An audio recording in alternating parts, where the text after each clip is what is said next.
প্রিয় অষ্টম শ্রেণীর শিক্ষার্থীরা, শুভেচ্ছা নিও। আজকে আমি তোমাদের বিজ্ঞান বিষয়ের নতুন বই থেকে পঞ্চম অধ্যায় সমন্বয় ও নিঃসরণ এর ৫৪ পৃষ্ঠার সংক্ষিপ্ত উত্তর প্রশ্নের সমাধান করে দেব। প্রথমে তোমাদের বলবো, যারা আমার চ্যানেলটি সাবস্ক্রাইব করো নাই তারা আমার চ্যানেলটি সাবস্ক্রাইব করবে এবং আমার সাথে থাকবে। তাহলে চলো আমরা ক্লাস শুরু করি। বিজ্ঞান পঞ্চম অধ্যায় পৃষ্ঠা নং ৫৪, সংক্ষিপ্ত উত্তর প্রশ্ন।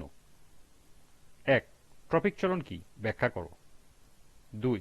জানালার পাশে লাগানো গাছ বাইরের দিকে বৃদ্ধি পায় কেন, ব্যাখ্যা করো। ৩. ফ্লোরিজেনের কাজ ব্যাখ্যা করো। এবং ৪. কোনটি বৃদ্ধি প্রতিবন্ধক হরমোন, ব্যাখ্যা করো। চলো এখন আমরা এই ৪টি প্রশ্নের সমাধান দেখে নিই। প্রথম প্রশ্ন ছিল, ট্রপিক চলন কি, ব্যাখ্যা করো। উদ্ভিদের অঙ্গের চলন যখন উদ্দীপকের গতিপথ অনুসারে হয় তখন তাকে ট্রপিক চলন বলে। অর্থাৎ বাহ্যিক বা আভ্যন্তরীণ উদ্দীপক উদ্ভিদে উদ্দীপনা সৃষ্টির মাধ্যমে উদ্ভিদে যে চলন ও বৃদ্ধি সংঘটিত হয় সেসব চলনকে ট্রপিক চলন বলে। উদ্ভিদও অন্যান্য জীবের মতো অনুভূতি ক্ষমতা সম্পন্ন। এজন্য আভ্যন্তরীণ ও বহি উদ্দীপক উদ্ভিদে যে উদ্দীপনা সৃষ্টি করে তার ফলে উদ্ভিদের চলন ও বৃদ্ধি সংঘটিত হয়, যেমন আলোর প্রভাবে কাণ্ডের দিকে আলোর দিকে বেঁকে যাওয়া।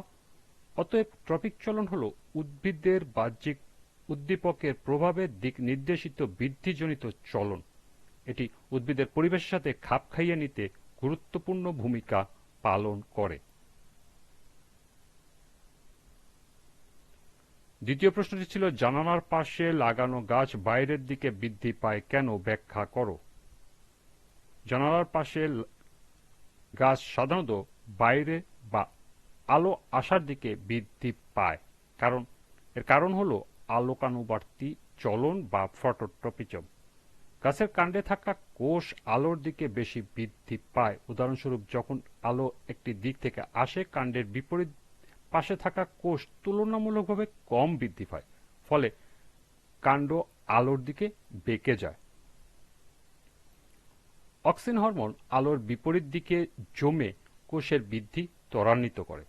এর ফলে গাছের কাণ্ড আলোর দিকে বেঁকে যায়। গাছ আলোর দিকে বৃদ্ধি পেলে ফটোসিনথেসিসের বা সালোকসংশ্লেষণের জন্য যথেষ্ট আলো পায়, যা তার জীব বিকাশ ও শক্তি উৎপাদনের জন্য গুরুত্বপূর্ণ।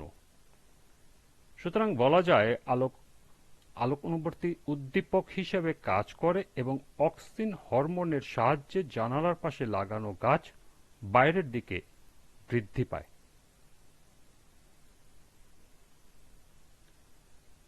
তৃতীয় প্রশ্ন ছিল, ফ্লোরিজেনের কাজ ব্যাখ্যা করো। ফ্লোরিজেন হল উদ্ভিদের পাতায় উৎপাদিত এক ধরনের বিশেষ হরমোন যা উদ্ভিদে ফুল ফোটানোর প্রক্রিয়া নিয়ন্ত্রণ করে। ফ্লোরিজেনের কাজ হল: ক. ফ্লোরিজেন শীর্ষ অংশে পৌঁছে মেরিস্টেম কোষকে ফুল গঠনের দিকে উৎসাহিত করে, ফলে উদ্ভিদ নির্দিষ্ট ঋতু বা দিনে ফুল ফোটায়। খ. কিছু উদ্ভিদ দিন ও রাতের দৈর্ঘ্য অনুযায়ী ফুল ফোটায়।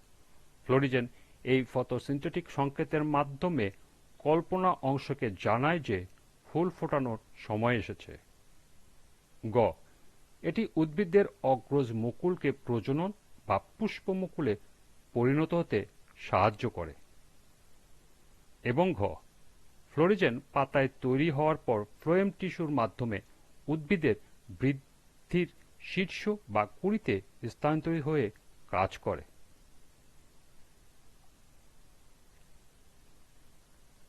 সর্বশেষ প্রশ্ন ছিল, কোনটি বৃদ্ধি প্রতিবন্ধক হরমোন, ব্যাখ্যা করো। অ্যাবসাইটিক অ্যাসিড ও ইথিলিন উদ্ভিদের প্রধান প্রতিবন্ধক হরমোন, যা কোষ বিভাজন ও প্রসারণ কমিয়ে উদ্ভিদের বৃদ্ধি হ্রাস করে।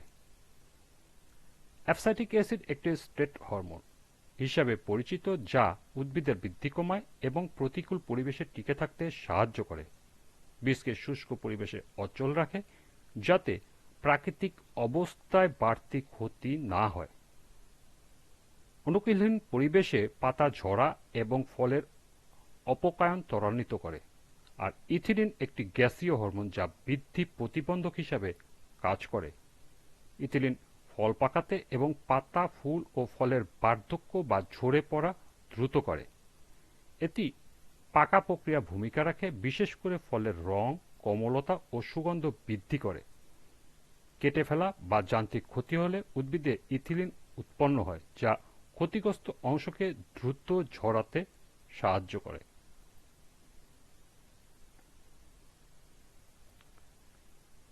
এই ছিল 4টি সংক্ষিপ্ত উত্তর প্রশ্নের সমাধান। আজকের ক্লাসটি এ পর্যন্তই।